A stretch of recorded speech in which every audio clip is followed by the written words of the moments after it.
Then the Pinnacle. Remember that top heel group that looked so good and had heat for 3 weeks, Brian, before they all got 2 weeks. I'm sorry, before they all got their heads flushed in the toilet and then beaten and tromped and etc. Here comes the Pinnacle. They've shown up in a stretch limousine. They've got the suits on. They're dressed up. FTR did a good promo, and Cash is stepping up. I liked his fucking promo. He had a little oomph to him.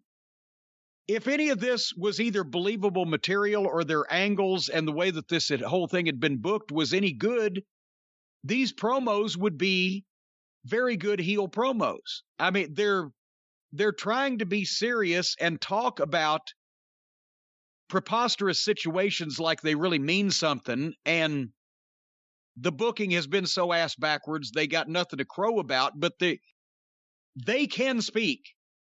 Even Spears, he tried hard here. Wardlow should be strong and silent. I don't believe him. But MJF closed strong. If this group had been booked in any way correctly, they would probably draw you some money. But since it's been such a clusterfuck and a joke and an amateurish presentation from the start, not because of the fault of the talent, but because of the fault of the loose nut behind the wheel running this company, it's more people saying things about stuff that you can't possibly ever believe that they mean, and you don't believe the shit they've been doing. But it was a good promo. Interrupted, of course, about Chris Jericho on the screen. You know what? If I was a heel going out for a promo in the building, I would demand they pull the plug on the video screen, because that way I couldn't be interrupted. Jericho and the dinner circle are out in the parking lot. And, of course, they beat up the limousine with baseball bats and axes and sledgehammers and whatever the fuck. And it took forever. And the heels just stood there with a shocked look on their face in the ring watching it. Yeah, they watched the whole time, and Jericho looked like he was about to have a heart attack swinging that bat. Yes, because you can't do a lot of damage except for, believe me, I know. You can't do a ton of visible damage to a car with a baseball bat except for the windows. Once you've got the glass, you're hurting your elbows. I'm surprised he didn't have a fucking stroke. But the heels just stood there and watched them, and then Hager comes in, drive it. They can't even do that and leave it alone, and they spray paint the graffiti, Santana and Ortiz on the limo. They can't do that and leave it alone, and people might go, wow, they've got to have the comedy. And now Hager comes in driving a forklift and spears the forklift into the side of the limousine, picks it up off the ground, puts it back down, backs up, and all the doors fall out of it. And otherwise, the only thing they proved in this segment was everybody's allowed to say bitch and shit and flip the bird on fucking TNT now. And you know what? When Steve Austin was doing that and nobody else really had and was ever allowed to, and because of the way he looked and he was over, that was fucking cool. And they still got complaints at USA. But for these fucking children to be doing this after they do stunts in the parking lot with rented limos, I guess purchased limos now. Hopefully if they just rented it, they got the fucking insurance rider.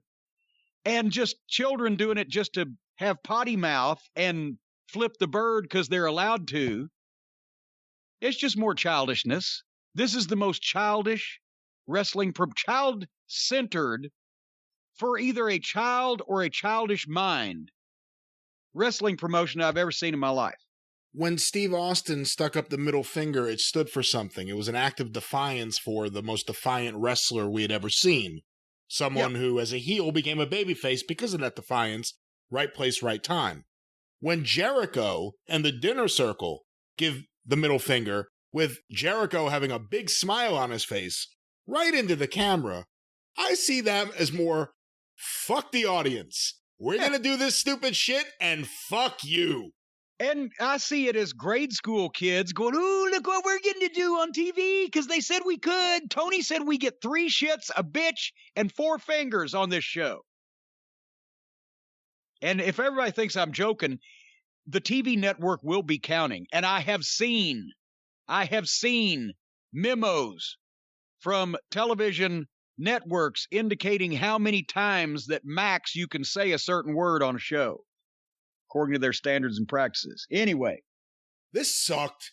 Like you said, FTR, it was the best promo we've seen from Dax in AEW so far. I've enjoyed everything I've heard from Cash on the mic. He comes across as genuine, but they never talk. Spears, I don't care. Wardlow should never be on the mic. I called it. As soon as MJF got on the mic, I said, someone's coming on that big screen. I knew it'd be Jericho. I didn't know what they'd be doing. And then this angle, and just, we say it before, everything Jericho touches turns to shit. This was some bullshit wannabe Raw angle from 20 years ago. And it aired at around 11 p.m. on a Friday night, and no one cares. You could do all these things. I mean, it's time after time. They bloodied up the Young Bucks' dad. They do thing after thing, and nothing registers. And then they just move on and go on to the next thing. And nothing actually matters. I forgot. Well, now I guess we don't have any more sympathy for the Young Bucks' father because they're heels now. Still. And the people that raped him and sodomized him and brutalized him and nearly killed him are now the big baby faces. It's only been 6 weeks. Yeah, a major angle that was done for a throwaway match. But they don't know what they're doing, and every segment where Chris Jericho ends up the same way. It devolves into his really poor take on what would have worked on Monday Night Raw 20 years ago. He is creatively bankrupt. I can't wait for Fozzy to go on tour if that means he will get away from this program for a while. He drags it down. And he's dragged MJF and FTR, who are favorites of mine, down to the point where I kind of don't want to see MJF at all anymore. I'd love to see FTR have a tag team match. He never wrestles. He never does anything. He never wrestles. Wait, never does it. They don't even do run-ins. He does a heel promo, and then the babyface embarrasses him. I mean, what the fuck? He comes out, talks good, and then somebody fucks his shit up.